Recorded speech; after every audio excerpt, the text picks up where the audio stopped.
이사야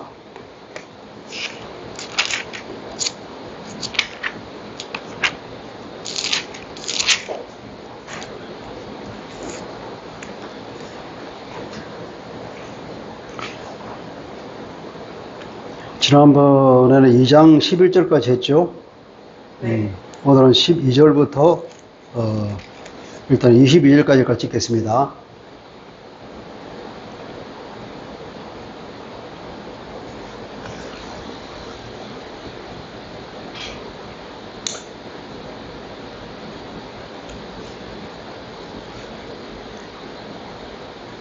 (970페이지) 2장 12절부터 시작. 대저 만군의 여호와의 날이 모든 교만한 자와 거만한 자와 자고한 자에게 임하리니 그들이 낮아지리라. 또 레바논의 높고 높은 모든 백향목과 바산의 모든 상수리 나무와 모든 높은 산과 모든 솟아오른 작은 언덕과 모든 높은 망대와 모든 견고한 성벽과 다시스의 모든 배와 모든 아름다운 조각물에 임하리니 그날에 자고한 자는 굴복되며 교만한 자는 낮아지고 여호와께서 홀로 높임을 받으실 것이요 우상들은 온전히 없어질 것이며 사람들이 암혈과 토굴로 들어가서 여호와께서 땅을 진동시키려고 일어나실 때에 그의 위엄과 그 광대하심의 영광을 피할 것이라. 사람이 자기를 위하여 경배하려고 만들었던 은우상과 금우상을 그날에 두더지와 박쥐에게 던지고 암혈과 험악한 바위 틈에 들어가서 여호와께서 땅을 진동시키려고 일어나실 때에 그의 위엄과 그 광대하심의 영광을 피하리라. 너희는 인생을 의지하지 말라. 그의 호흡은 코에 있느니 쉼할 가치가 어디 있느냐. 아멘.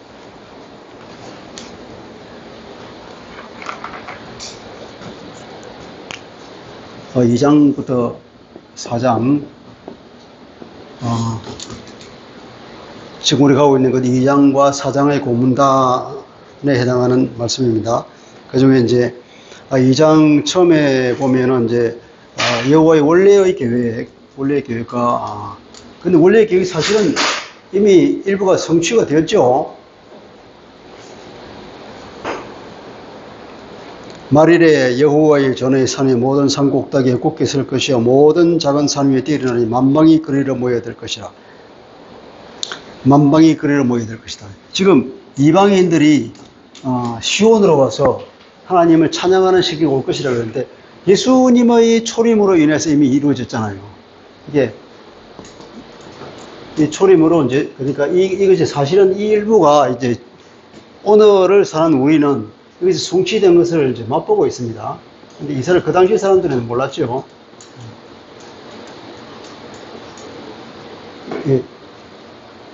하나님의 처음의 계획이 있고 다시 회복의 약속을 주시고 요 사이에 이 이스라엘 사람들이 얼마나 잘못되게 살고 있는가에 대해서 선지자가 이제 꾸짖고 있는 내용인데 보면 5절에 야곱 족속아 오라 우리가 여호와의 빛에 행하자. 처음 근거는 이제 우리가 여호와의 빛에 거하자. 이건 행한다는 거죠. 행함. 이 사람들이 항상 선지자는 이 사람의 꾸짖기를 내게 율법을 모른다고 말하지만 그 율법을 모르는 것은 지식적으로 모르는 것이 아니라 율법대로 안 사는 것을 꾸짖잖아요. 행함이 없다. 그러니까 그 사회에 정의와 공의가 없다는 걸 꾸짖고 있죠. 그렇게 안 산다는 거예요. 알면서도. 그러면서 이제 야곱 쪽에서 우리가 여호와의 빛에 행하자. 이렇게 행해야 되는 거예요. 그리고 6절에 보면은 앞에 시작이 왜냐하면 이렇게 시작했단 말이에요. 왜냐하면 주께서 주의 백성 야곱 족속을 버리셨다. 왜 버렸냐? 동방 풍속이 가득하고 점을 치고 이방인과 더불어 언약했기 때문이다. 그리고 쭉 나오면서 이제 11절에 그날에 나옵니다. 그날에 눈이 높은 자가 낮아지고 교만한 자가 굴복되고 여호와께서 홀로 높임을 받으시리라. 그날이 언제냐면 마지막 때라 그랬죠. 12절에 보면 대저 만군의 여호와의 날. 그날이 언제냐면 여호와의 날이에요. 여호와의 날.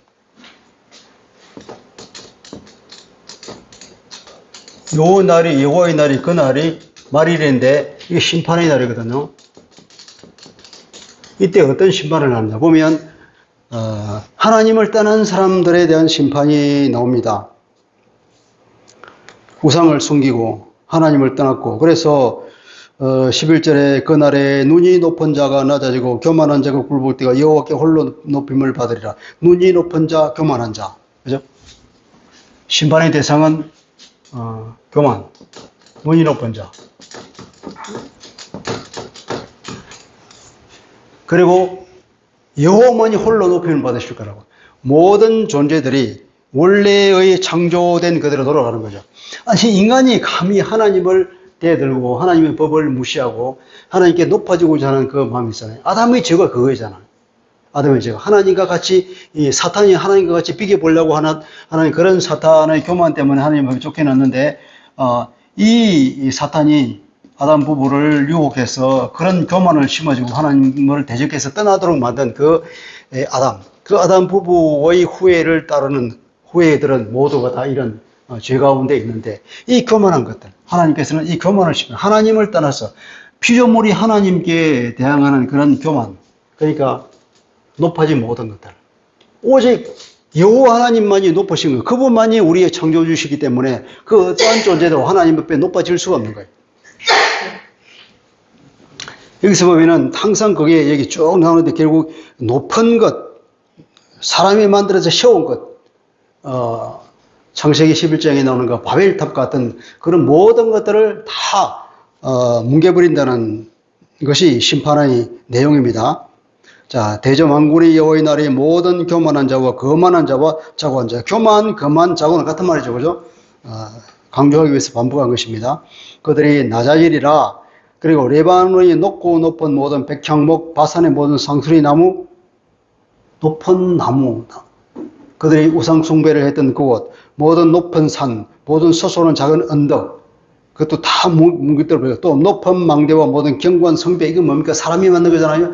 자연물이든지, 자연물이 거기 높다고 거기서 경배하고 있는 그곳들, 그 나무들, 그런 모든 자연물들, 그리고 인간이 만들어 세우던 모든 망대와 견고한 성벽과, 그리고 다시스의 모든 배, 다시스 배는 무역선이잖아요. 그 당시 그 무역선은 그 사람들 볼 때는 우리 지금으로 치면 만 몇천 TU 되는 큰 상선이겠죠. 그 예상되는 어마어마하게 큰 배들. 사람들이 그 배를 보고 정말 놀라고 찬양을 했을 겁니다. 그런 다시스의 모든 배와 모든 아름다운 조각물, 모든 아름다운 예술품들, 사람이 만든 것들, 그것들은 다 그 위에 임해서 하나님의 심판이 임한다. 17절에 보면 그 날에, 11절에 그 날에 했죠, 그죠? 11절에 그 날에 하고 17절에 그 날에 보면은 자고한 자가 굴복하고 교만한 자가 낮아지고 여호와께서 홀로 높임을 받으실 것이다. 그러니까 11절과 17절은 동일한 내용으로 한 번 더 반복하고 있죠. 그러니까 11일과 17절은 하나의 단락인 거죠. 이렇게 심판한다. 그 날에. 그리고 18절 봅시다. 이제 이건 18절부터는 우상에 대한 심판. 이건 인간에 대한, 인간이 만드는 건 이제 우상에 대해서 심판이 나오는데, 이제 18절부터 나오죠, 그죠? 우상들은 온전히 없어질 것이고 사람들이 암혈과 토굴로 들어가서 여호와께서 땅을 진동시키려고 일어나실 때에 그 위엄과 그 광대하심의 영광을 피할 것이라. 이 말은 여러 번 반복되죠. 10절에도 보면은 여호와의 위엄과 그 광대하심의 영광을 피하리라. 그러니까 바위 틈에 들어가고 진토에 숨고, 바위 틈과 그 진토에 숨는 거. 하나님의 영광이 나타날 때는 도망갈 곳이 없죠. 바위 틈에 숨고 흙 속에 들어가는 그 수밖에 없겠지만 그것이 어디 피할 수 있겠습니까? 그게?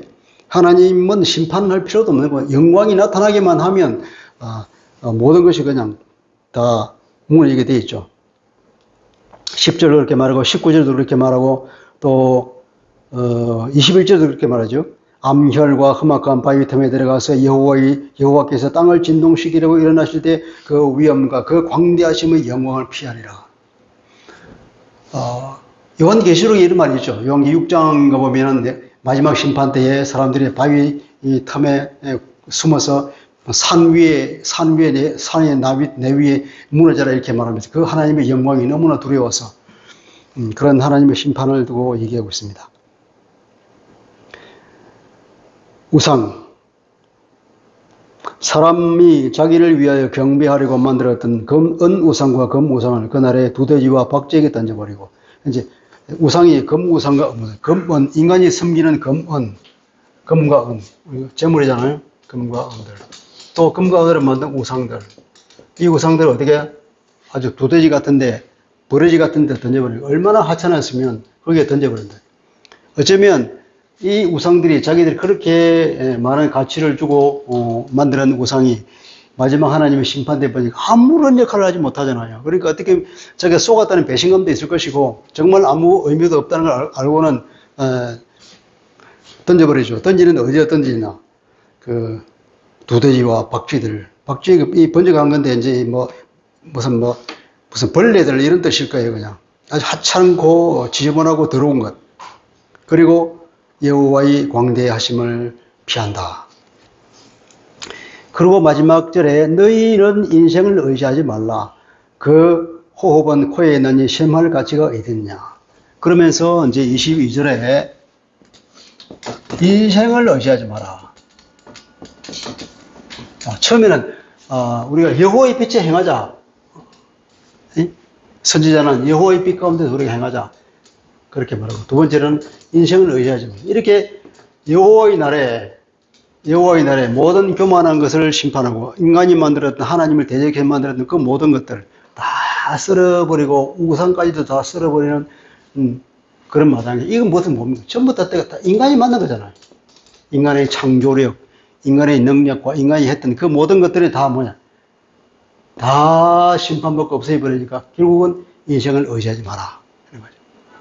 사람을 의지할 것이 아니다.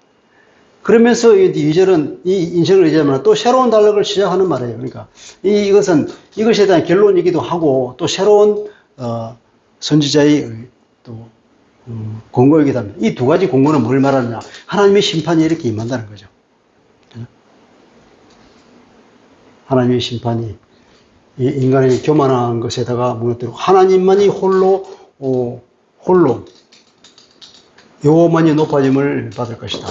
그리고 인생을 의지하지 말라는데 보면 3장으로 들어갑니다. 3장 넘어가는 얘기는 이제 왜냐하면 이렇게 시작해요. 왜냐하면 인생을 의지하지 말아라. 왜냐? 보라, 주 만군의 여호와께서 예루살렘과 유다가 의뢰하며 의지하는 것을 제하여 버리시고 곧 그가 의지하는 모든 양식과 그 의지하는 모든 물과 죽죽하면서 모든 3절에 가서 3절에 그리하실 것이며 다 없애버린다는 거잖아요. 다 없애버린다. 하나님께서 다 없애버릴 것이기 때문에 그것들을 의지하지 말아라. 이게 의뢰하며 의지하는 것.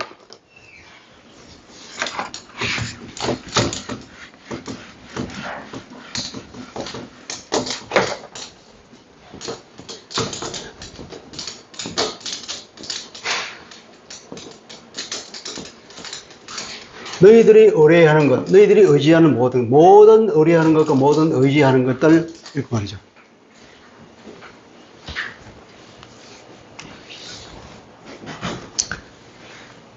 이것은 이 원문은 참 재밌어요. 이게 지팡이, 그러니까 이제 의지가 되는 거죠, 의지. 사람이 의지하는 것. 지팡이를 말하는 것이고, 그러니까 이게 의뢰하며 의지하는 것은 이제 재밌는 것은 이게 좀 재밌게 번역한다면 암지팡이와 숫지팡이를 말하는 거예요. 모든 지팡이란 말인데 암지팡이와 숫지팡이를 그 다 없애버리겠다. 인간이 의지하는 모든 것, 지팡이가 되는 의지가 되는 모든 것을 하나님께 다 적해버리겠다. 그러니까 인간을 의지하지 마라. 그리고 그가 의지하는 모든 양식, 그가 의지하는 모든 물, 기본적으로 사람이 살아가기 위해서 필요한 양식을 없애버렸다는 거예요. 우리 성경을 보면 항상 그 선지서에 보면 하나님께서 이스라엘 백성들 징계할 때에 제일 먼저 징계하는 것이 뭡니까? 저거잖아요. 가뭄. 예? 가뭄을 줘가지고, 흉작이 들죠. 흉년이. 흉작이 걸려가지고, 먹을 것이 없게 합니다. 이를 깨끗하게 했다. 그런 말도 있잖아요. 아무거나 먹을 것이 이가 항상 깨끗한 거. 이를 깨끗하게 했다. 그런 식으로 하나님께서 먼저, 그렇게 심판을 하십니다. 두 번째로는, 이제 모든 용사와 전사라니까 이 전쟁을, 군사적인 지도자잖아요. 군사적인 지도자를 다 제거해버린다. 두 번째는 재판관, 이거는 재판관은 그 통치에 관한 거죠.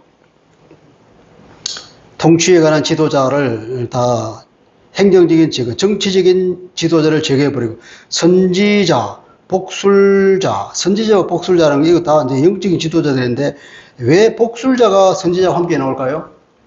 그만큼 이 사람들이 우상 숭배를 많이 했다는 거잖아요.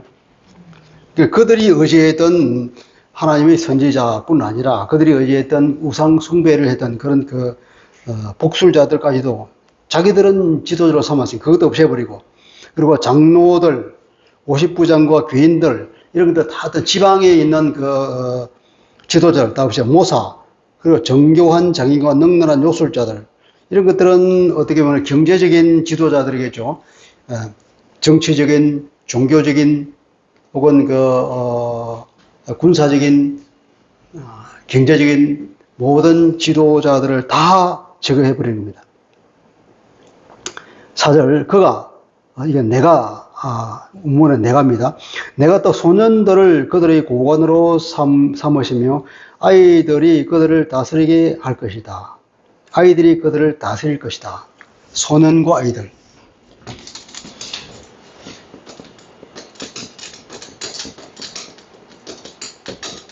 소년과 아이들은 문자 그대로 어린애, 나이가 어린애를 말하는 것이 아니라, 물론 이것도 포함되겠지만, 그러니까 그런 능력이 안 되는 사람들, 그런 지위에 걸맞지 않은, 성숙하지 않은 사람들이 지도자가 된다는, 그 지도자를 세울 거예요. 그 모든 지도를 다 없애버리면 어떻게 돼요? 누군가는 다스려야 되는데, 이게 함량미달인 사람들이 다스린단 말이에요. 어떤 사회에 이런 일이 생기면 하나님의 심판인 줄 알아야 되겠죠. 근데 우리 사회가 함량미달인 사람들이 다스린다. 그러면 우리가 각성하고 기도해야 될 것입니다. 실제로 이것은 바벨론 포로기에 이것이 성취가 됐죠. 바벨론 포로기에 보면은 괜찮은 사람들은 다 포로로 잡아갔잖아요. 남은 사람들은 무지랭이만 남아있었죠. 사회 하층민들, 아무것도 모르는 사람, 그런 사람들 남아있었다는 거죠. 그러니까 그들이 살려면 자기들이 누군가가 지도를 해야 될 거니까 그런 일이 생겼겠죠. 백성이 서로 학대하고 자기 이웃을 잔해하며 아이가 노인에게 비친한 자가 존귀한 자에게 교만할 것이다. 이 원문은 그냥 백성들이 서로 압제한다는 거예요. 그러니까 이것은 그렇게 되니까 그 결과가 뭐냐면 이제 이렇게 되는 거예요. 그러니까 우리 옛날에 유명한 사회학자 홉스가 이 사회를 만인에 대한 만인의 투쟁 상태라고 그렇게 한 적이 있죠. 바로 그런 상태로 간 거예요. 지도자가 없고 국가가 제대로 기능을 못하니까 만인이 그냥 서로가 서로에게 그냥 싸우는 거예요. 각자 도생을 할 수밖에 없으니까. 각자 도생. 그러니까 이게 서로 압제한다 그래요. 서로 압제하는 거예요. 서로 밟아서 내 것을 뺏기 위해서. 그러니까 내가 밟히면 또 나는 다른 사람한테 가서 뺏고 뺏기는 삶. 그렇게 해서 어떻게 합니까? 서로를 압제하고, 그리고 각기 이웃에게, 자기 친구에게 그렇게 나. 친구는 친구에게, 이웃은 이웃에게 그렇게 압제를 하고, 모살게 굴고, 또 아이가 노인에게 그렇게 막 모살게 굴고, 또 비친한 자가 존귀한 자에게 가서 모살게 굴고, 그런 사회. 그러니까 이것은 하극상이고 사회가 뒤집어질 뿐 아니라 그런 각자 도생의 사회에서 만인에 대한 만인의 투쟁 상태가 아주 극심한 혼란이 오는 사회가 될 것이라는 얘기입니다. 그런 사회가 되니까 이제 어떻게 보면 6절 보니까 혹시 사람이 자기 아버지 집에서 자기 형제를 붙잡고 말하기를 내게는 겉옷이 있으니 너는 우리의 통치자가 되어 이 표를 내 손 아래 두라 할 것이면 너무나 다스리는 사람이 없으니까 조금 괜찮은 사람이 있다 싶으면 넌 옷이라도 있잖아. 우리를 다스리다오. 그런 거예요. 말하자면 우리 좀 먹고 살게 해줘. 그런 얘기죠.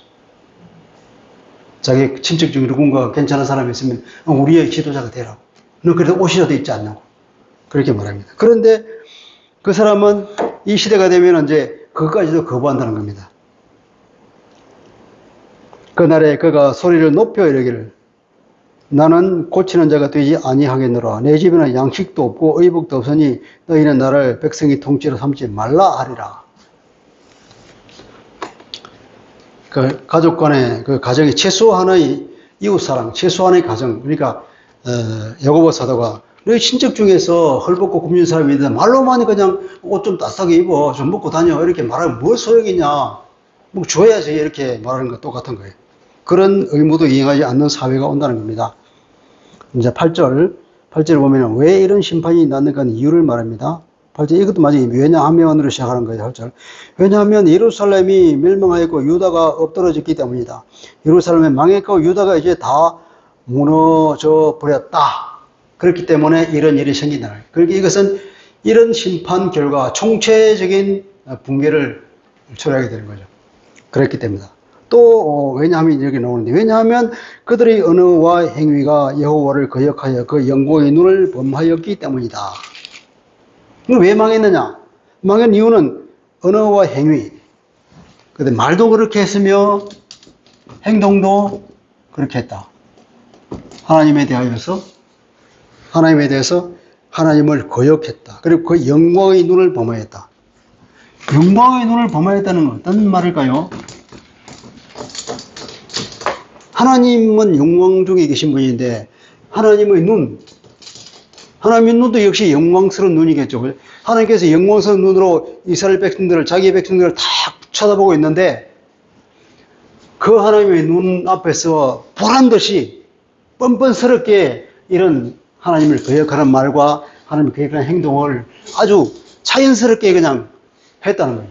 이 행동을 그냥 한번 어쩌다 하는 게 숨어서 하는 것이 아니라 대놓고 그냥 하나님 눈앞에서 그것도 상습적으로 생활 패턴으로 그렇게 했다는 거죠.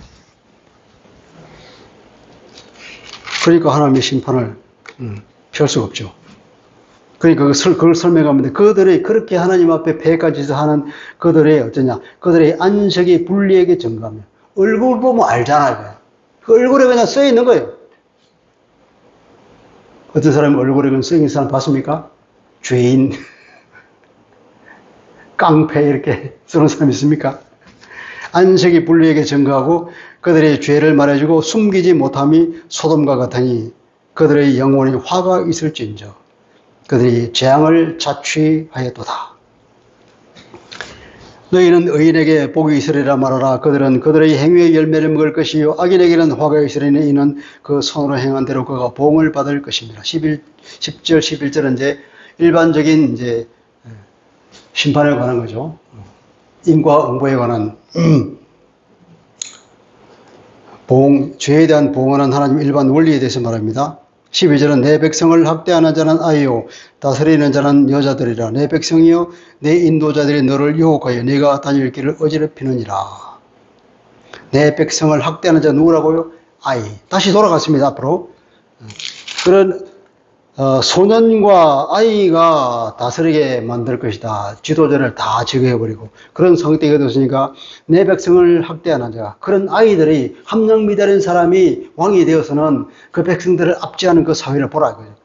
그리고 또 다스리는 자가 누구라고? 여자들이란 말이에요. 그 함량미달인 왕이 아닌데 그 배후에는 또 누가 있냐? 그 탐욕스러운 그 아내들이 왕후들이 앉아서 그걸 남편을 조종하면서 그렇게 한다는 거죠. 아모스서인가? 거기다 보면 그런 얘기 나오잖아요. 바산의 암소들아 이러면서.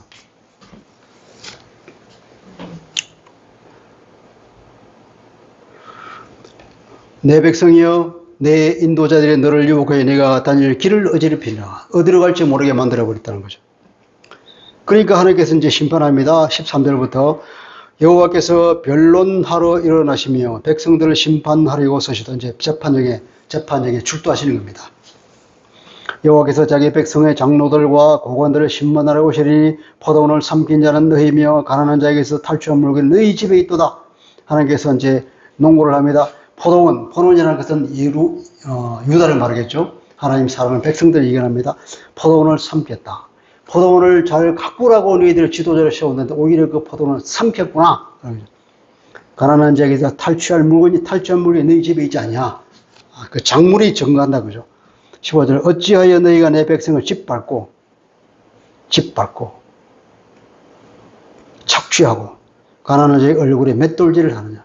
가난한 자를 돌봐주려고 특별히 하나님께서 그렇게 여러분 특별한 관심을 가지라고 율법에 말했는데 오히려 그 얼굴에 맷돌질을 했다.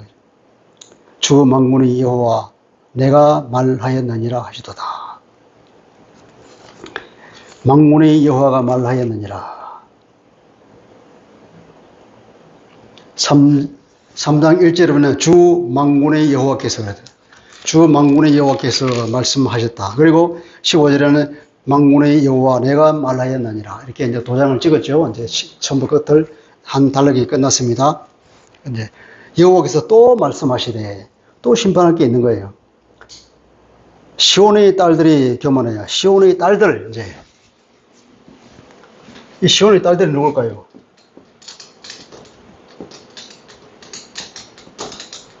시온의 딸들은 시온도 있겠죠. 시온은 예루살렘을 얘기하는 거죠. 시온의 딸들이니까 이게 백성들을 얘기한다고 봐야지. 이 백성들. 딸. 성경에 보면 딸이라는 표현이 선지서에 많이 있는데 이 딸은 항상 그 지역의 백성들, 거주민들을 얘기할 때 딸이라는. 특별히 이제 이게 불쌍한 연민의 정을 표현할 때는 딸이라고 해요. 이게 시온의 딸. 그러면은 시온에 사는 저 불쌍한 백성들. 그런 의미예요. 시온의 딸들이 여기도 교만이랍니다. 인간, 하나님을 대적하는 존재들은 다 그 마음에 기르고 교만이 있기 때문에 그러면. 느린 목으로. 목을 내렸으니까 얼마나 교만이냐. 목을 길게 내리는 그 교만. 그리고 정을 통하는 눈으로, 사람을 호리는 그런 눈으로 다니고, 아기작거려, 그러면, 이 표현이, 아기작거려, 건다고는 사람들을 유혹하는 그런, 몸짓을 한다는 거죠. 발로는 쟁쟁한 소리를 낸다. 발목에다가, 장식품을 달아서, 그쪽 다닐 때, 소리가 쟁쟁쟁 나도록. 그 당시 이방인들이 했던 그런 장식무들을 이 사람들을 했다는 거죠. 외부적으로 아름다워 보이고 사람들을 유혹하기 위해서 온갖 것을 다 갖추는 거죠. 거기 보면은 진짜 엄청난 그런 거 있더라고요. 이때도 이런 장신구 장사를 했으면 장사가 잘 됐을 것 같아. 그러므로 주께서 시온의 딸들의 정수리에 딱지가 생기게 하고 여호와께서 그들의 하체가 드러나게 하시리라. 엄청난 심판이죠. 자, 정수리는 머리 한가운데잖아요. 혹은 어떤 사람이 이걸 이마라고 얘기하는 사람도 있는데 어쨌든 자기들이 가장 머리를 단정하기 위해서 머리 한가운데로 생각하는 이 정수리에 혹은 누구를 딱 보니 이 맞박에 뭐가 생긴다고 딱지가 생기게 하겠다. 이 딱지라고 하는 단어를 보면 레위기에서 이 문둥병을 판별할 때에 보는 여러 정상 중에 하나예요. 그걸 얘기하는 거예요. 그러니까 어떻게 보면은 네 이마에 문둥병이 생기게 하겠다. 그런 저주의 말일 수도 있어요. 또 여호와께서 그들의 하체가 드러나게 하리라. 하체가 드러난다. 하체가 드러난다는 포로로 잡혀갈 때는 그 옛날에는 포로로 잡혀가면 옷을 다 벗겨버린다 그러더라고요. 옷을 벗겨버리고 그대로 포송줄로 끌고 간다고 맨발로 그것도 그렇게 끌고 있는. 그 수백 킬로든지 뭐 1000킬로든지 어쨌든 그렇게 해서 데려가다 보면 죽으면 죽는 거고 살면 거기 가서 이제 노예로 삼는 거죠. 그리고 이제 노예니까 내가 어떻게 하냐. 노예 표시를 해야 되겠죠? 낙인을 딱 찍어버리겠죠, 얼굴에다가. 그런 마음만. 그렇게 자기들이 고상한 체하고 온갖, 이걸 다 하고, 느린 목으로 교만하게, 온갖 사치와 시장을 다 했건만, 포로로 잡혀가면 어떻게 되면 그 모든 것은 다 없을 뿐 아니라 그 수치는 수치대로 다 당하고 옷도 더 벗겨지고, 그런 심판을 받을 거라는 거예요. 자, 주께서 그 날에 그들이 장식한 발목고리, 머리의 망사, 반달 장식, 귀고리, 발목고리, 얼굴 가리개, 화관, 발목 사슬, 띠, 향합, 호신부, 반지, 코고리, 예복, 거도, 목도리, 손주머니, 손골, 세마포옷과 머리 수건과 너울. 와, 정말 엄청 많죠. 이것들을 다 제해버리고 벌거벗겨서 수치를 드러내면서 포송에 묶어서 끌고 간다. 자, 보면은 24, 또 나죠. 그때에 썩은 냄새가 향기를 대신하고 아름답게 장식하고 향수를 뿌리고 하지만 결국 썩은 내가 그것을 대신하고 녹건이 띠를 대신하고 허리에 묶는 아름다운 띠 대신에 포성줄이 대신하고 대머리가 숱한 머리털을 대신하고 숱한 머리털이라는 것은 잘 다듬어진 머리카락을 우리 지금은 매일 미장원에 가서 아름답게 장식한 아름답게 다듬은 그 머리카락이 대머리가 돼버리고 굵은 베옷이 화려한 옷을 대신하고 수치스러운 흔적이 일종의 낙인이죠. 수치스러운 흔적이 아름다움을 대신할 것이고 그리고 그렇게 저들 끌려가고 그리고 너희의 장정한 칼에 너희의 용서는 전란에 망할 것이며 이건 뭡니까? 이제 결국 전쟁을 말하는 거죠. 이 모든 심판은 어떻게 한다고요? 전쟁을 통해서 심판을 하겠다는 얘기예요. 이것이 실제 성취된 것은 바벨론 포로로 끌려갈 때에 말 그대로 다 되었잖아요. 그 성문은 슬퍼하며 고깔가시여 시온은 황폐하여 땅에 주저앉으리라. 아까 시온의 딸들이라 그랬는데 이제 시온 자체를 그러죠. 그러니까 시온의 딸들이나 시온이나 다 동일한 것입니다. 결국은 하나님의 심판. 그 결국은 뭡니까? 4장 1절에 보면 그 날에 또 나옵니다. 그 날에 항상 그 날에 나오잖아요. 그 날에 7 여자가 한 남자를 붙잡고 말하기를 우리가 우리 떡을 먹으며 우리 옷을 입으리니 다만 당신의 이름으로 우리를 부르게 하여 우리가 수치를 면하게 하라 하리라. 무슨 말일까요?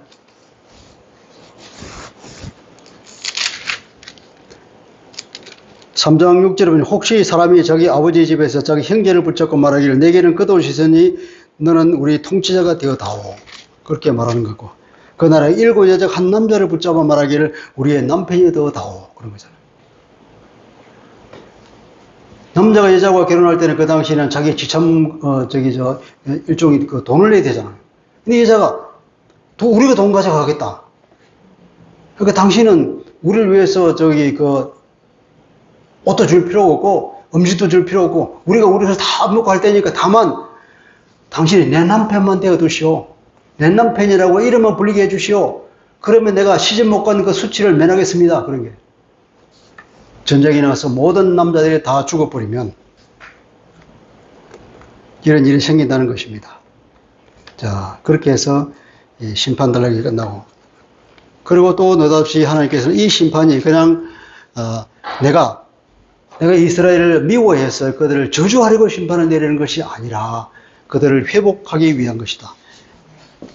하나님께서는 이 이스라엘 백성을 너무나 사랑하기 때문에 그래서 이러한 아주 엄청난 죄악에도 불구하고 이들에 대한 하나님의 사랑을 초래할 수 없어서 어떻게 굳이 회복시키지 않으면 안 되는 거예요. 하나님의 사랑 때문에. 그래서 이것을 회복시키는 방법이 뭐냐? 그 방법이 심판이라는 거예요. 심판을 통해서 그 죄를 깨끗하게 해야만이 다시 하나님께서 이쪽에 임재가 가능하잖아요. 그 죄가 없어야. 레위기에서 우리 봤잖아요. 항상 그 정결함을 유지해야만이 하나님의 임재가 가능하기 때문에. 그래서 그 죄가 있으면 씻어야 되는 거예요. 동물의 피를 통해서 죄 사함을 받아야 되는 거죠. 2절 4장 2절 딱 나옵니다. 그래서 그 날에 나오는 거예요. 그 날에 여호와의 싹이 아름답고 영화로울 것이요 그 땅의 솟아난 이스라엘의 피난한 자를 위하여 영화롭고 아름다울 것이라. 그 날에 다시 이제 그 날 여러분 보면 여호와의 싹이다. 싹이라고 하는 것은 이제 일반적으로 가지래 가지. 우리 성경에는 이제 싹이라는 그걸 잘 번역했는데 영어 성경은 주로 다 가지라고 번역하죠. 가지라고 하는 것은 그러니까 어떤 그 가문을 얘기하는 거죠. 가문. 근데 뭐 다윗의 가지들은 다윗의 싹들, 다윗의 가문. 이건 뭐냐면 메시아를 말하는 관용어가 되는 거죠. 일반적으로 다 이제 하나님의 가지라는 말은 잘 안 쓰고 다 다윗의 가지 뭐 이런 식으로 쓰는데 하나님의 가지라 그래서 이제 사람들이 헷갈리기는 한다고 그러더라고요. 어쨌든 이게 메시아를 말하는 거 봐야 될 거예요. 그 날에 하나님의 가지가 이 가지는 아름답고 영화롭잖아요. 인간이 자기들이 그렇게 아름다움을 장식하기 위해서 온갖 것을 다 했는데 그것은 하나님의 심판대에 수치로 변하지만 정말 아름다운 것은 메시아의 그 영광과 하나님 안에 있는 그 아름다움, 그 영광, 이것을 우리가 추구해야 되는 거예요. 인간이 스스로 아름답기 위해서, 인간이 스스로 남에게 존귀하게 보기 위해서 하는 모든 외적인 행동은 아무 의미가 없고 오직 메시아가 가지고 있는 그 아름다움과 그 영광을 우리가 추구해야 되겠죠. 그 얘기입니다. 또 영화로울 것이요 그 땅의 소산,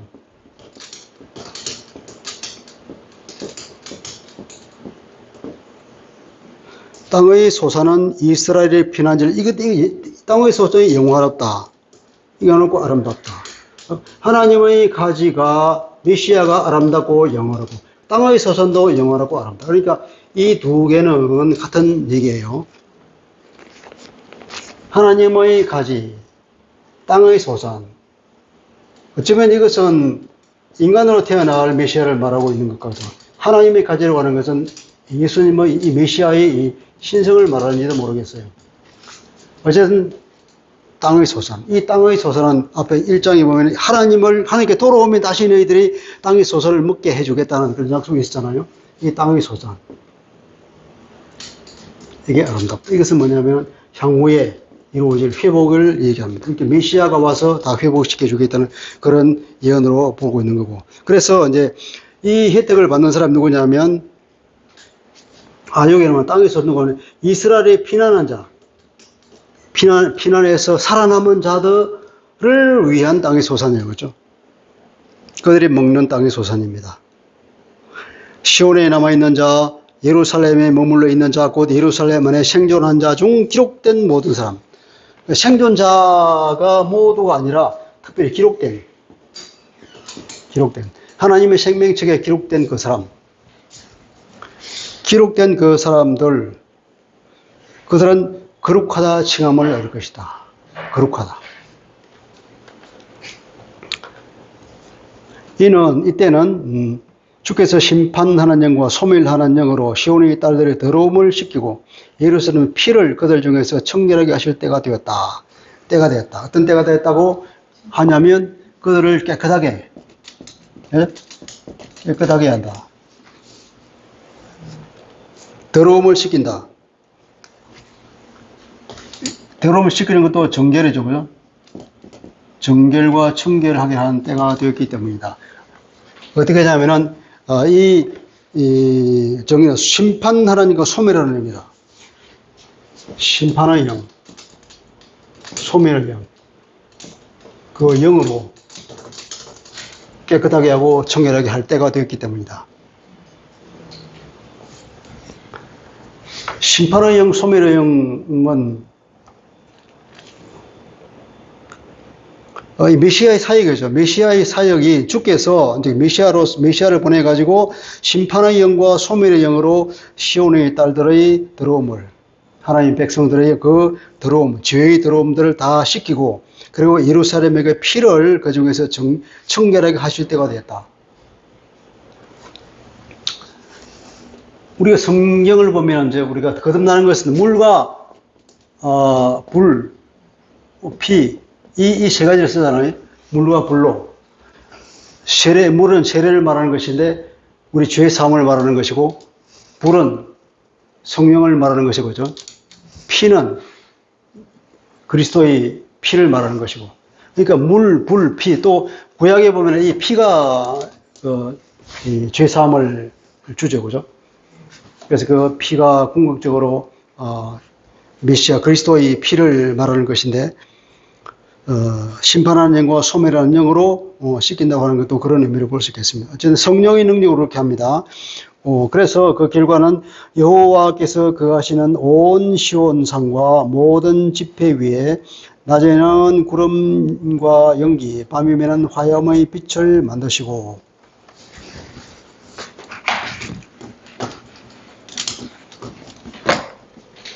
구름,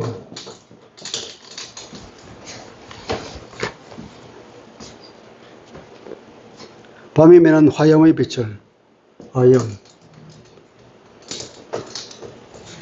만드시고. 이건 우리, 출애굽을 연상하는 말 아닙니까?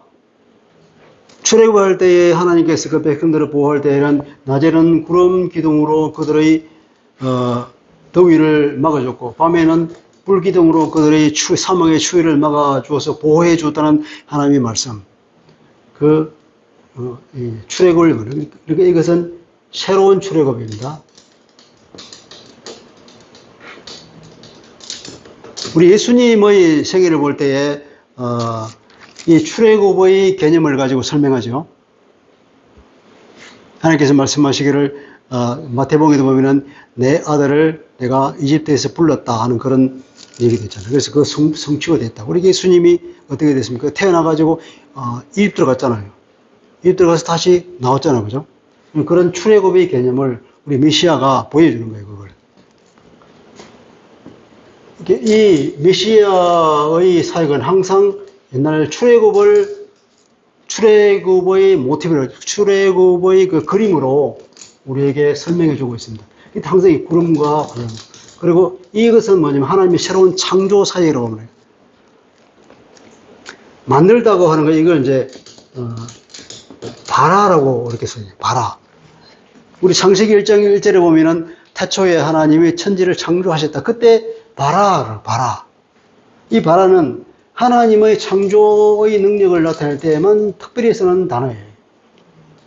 여기만 쓰는 단어인데 하나님께서 이것을 만드셨다. 하나님의 새로운 창조 사역으로 새로운 출애굽을 통하여서 첫 출애굽보다 더 영화로운 출애굽을 만드시겠다는 거예요. 그 모든 영광 위에 덮개를 두시고, 덮개라고 하는 것은 그것을 보호자는 보호덮개, 천막을 말하는 거예요. 예수님 하나님께서 출애굽할 때 그때 내가 너희들을 살겠다 천막을 지어라, 그 천막을 말하는 거예요. 덮개를 두시고 초막이 있어서 낮에는 더위를 피하고 그늘을 지으며 풍우를 피하여 숨는 곳이 되리라. 이제 더위를 피하고 풍우를 피하는 출애굽 당시의 텐트보다도 훨씬 더 좋은 텐트를 주시겠다는 얘기입니다. 그러니까 이것은 이제 출애굽 모티브를 통해서 새로운 메시아 사역을 통해서 완전한 보호를 주시는 그런 하나님의 계획을 다시 선포합니다. 그렇게 해서 이제 2장부터 4장까지 한 단락이 이제 끝났어요. 그러다 보면 이제 1장도 마찬가지고, 그죠? 심판할 수밖에 없는 죄악으로 가득한. 이 사람들은 너희들의 율법, 너희들 토를 가지고 있다고 율자도 모르는 것들아, 배우라. 정의와 공의가 없는데 어떻게 율법이라고 할 수 있느냐. 그리고 심판이 있을 것이라고 말하면서 이 장에서는 처음에 하나님께서 원하시던 그 계획과 너희들의 잘못된 상황, 이 심판받을 수밖에 없다. 그래야 다시 정결해져서 하나님께서는 회복을 주실 수가 있다. 그 회복은 하나님께서 다시 메시아를 통해서 보내주겠다는 예언을 하고. 그리고 또 5장이 들어갑니다, 이제. 5장이 들어가면 그 유명한, 포도원의 노래라고 하잖아요. 포도원의 노래. 그렇게 해서 하나님께서 다시 한번, 포도원의 노래. 1장부터 4장, 이거 5장. 그리고 6장에 들어가면 이제 드디어, 이사야가 하나님으로부터 소명을 받는 이야기가 나옵니다. 왜 소명을 받는 이야기가 이 6장에가 들어있냐고요. 보통 선지자들이 선지서를 들어보면 자기가 소명을 받는 그 경위나 그런 상황이나 그 얘기 제일 먼저 내려오는데 1장부터 5장까지 다 지나고 나서 드디어 6장에 가서 얘기를 해요. 그러니까 1장부터 5장까지는 뭐라고요? 서론이라고요. 서론. 그러니까 여기 이사야가 소명을 받으면서 얼마나 충격적인 그림을 봤으면 이 얘기를 먼저 꺼내는 거예요. 소명을 받는 이야기를 꺼내기 전에 먼저 이 얘기를 하고, 그리고 이러한 정말 아주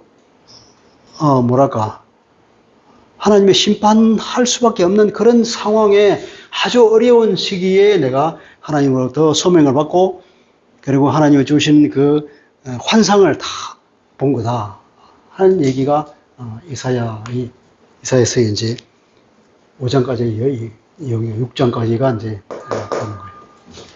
오늘은 4장까지 끝났으니까 다음 주에는 이제 포도원의 노래를 하도록 하겠습니다. 기도하겠습니다.